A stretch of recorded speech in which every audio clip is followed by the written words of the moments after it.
হোক ব্যাপারটা তো সমানই, ডিগ্রি তো ওই একই কথা, আন্ডার ম্যাট্রিক, তাই না? কি এবার প্রমাণ হয়েছে গুল্লাদা যে আমি ছাত্র রাজনীতি করেছি? আরে হয়েছে, এটা লোক পেঁচাল পাড়ানোর কিছু নাই কা। আর কত হয়েছে গিয়া রাজনীতিতে একমতো ফেল করে না পোলাপানি করবো। 14 বছর ফেল করে এরা রাজনীতিতে আইব।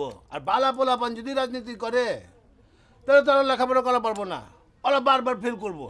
আরে আমার কথাই ধরো না, এই যে আমি অক্ষণমিত ছাত্র নেতা।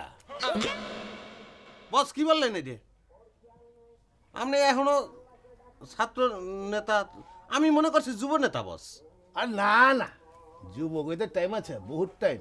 পোলাপান বিয়া শাদি দেবো, তারপরে আমি যুবক হবো। আপনার সাথে আমি সম্পূর্ণ একমত বিয়াই মশাই।